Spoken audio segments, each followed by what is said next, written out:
All right, let's get into it. I want you to completely reimagine what an auditor does.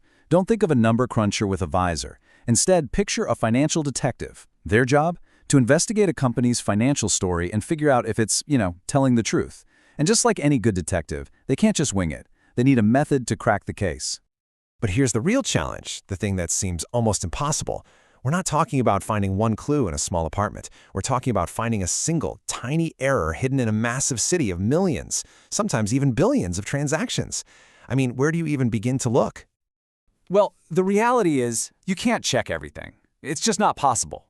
Going through every single invoice, every line item, it would literally take an army of people years to do it, and the cost would be insane. It's an impossible task.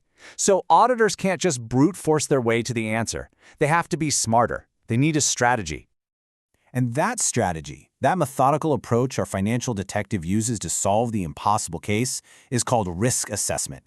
And this isn't about gut feelings or guesswork. No, this is a really disciplined process for figuring out where the problems are most likely to be hiding. It lets the detective focus their energy where it actually counts. So, here's the formal definition. Risk assessment is all about identifying and evaluating the risks that the financial statements are materially messed up. The key thing to get here is that this process, it's the foundation for the entire audit. Everything else the auditor does is built on top of this initial investigative work. So how's it work? Well, like any good detective's playbook, it follows a pretty clear set of steps.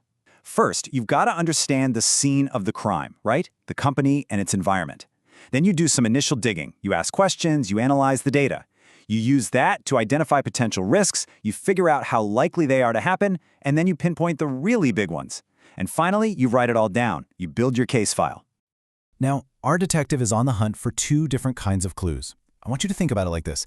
There's the whole neighborhood, and then there's a specific house on a specific street. Some risks affect the entire neighborhood. They make the whole area feel a bit dodgy. Other risks are very specific to a single house. Auditors have a name for these: financial statement level and assertion level risks. Okay, so that financial statement level risk, that's the neighborhood problem. It's pervasive. It might be something like a really poor culture set by leadership or terrible IT security. It just raises the threat level everywhere. On the other hand, an assertion level risk is way more specific. That's our suspicious house. It's a problem tied directly to one account, like the risk of faking revenue or one specific type of transaction. And this table here really shows you how the two are connected. See, a sketchy neighborhood makes every single house on the block riskier. If management is putting insane pressure on people to hit their numbers, well, that directly raises the risk that someone might just invent some fake sales to get there. If the company's IT controls are a mess, the risk of errors in every single automated process just skyrockets. The big picture always affects the little details.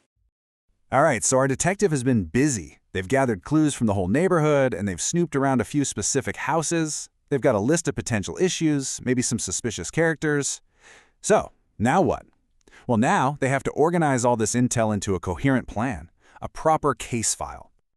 Come on, you've seen the movies. A detective can't solve a complex case with just a messy pile of notes and a few hunches. They need a system. They need a way to connect the clues to the suspects, the risks to the actions they're going to take. It's all about turning that raw intelligence into a real, actionable plan. So what does that look like for our financial detective? You know, that classic evidence board on the wall? It's not going to be a cork board with a bunch of photos and red string connecting everything. Nope, it's something way more structured and honestly way more powerful. This is it, the Risk Assessment Matrix, or the RAM. And what's so cool about this is how it creates this perfectly straight, traceable line from the clue to the action.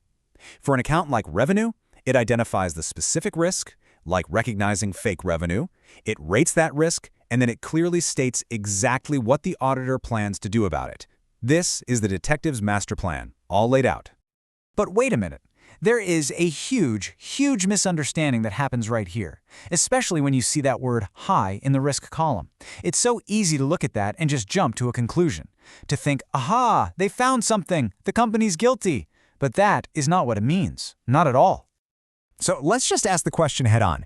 If an auditor flags something like revenue as high risk, does that mean they've actually found proof of fake sales? Is it the smoking gun? The answer is a simple, clear, emphatic no. It is not evidence that a crime has been committed. It is not a conclusion of guilt. So if it's not that, then what is it? A high-risk rating just means that there is a greater susceptibility to a problem in that particular area. It's a big red flag that tells our detective, hey, you need to spend more time digging around over here. It's purely a planning tool. It's the map that shows them which dark alleys they need to investigate more thoroughly. So really, a high-risk rating is a trigger for action. It's a signal to the audit team to focus their effort, to design stronger and more robust tests, to perform more detailed work, and to make sure they're talking to the company's leadership about these specific areas. It's all about matching the intensity of the investigation to the perceived threat. I think this quote just sums it up perfectly. A high risk is not proof of error, it's a signal for deeper inquiry and stronger testing. It's the starting line for a deep dive investigation, not the finish line. So at the end of the day, this whole detective process, this risk assessment, it's all about making sure that the story a company tells through its financial statements is one you can trust. It's about adding credibility for investors, for lenders, for all of us. Which kind of leaves us with one final thought. What story are your financials telling?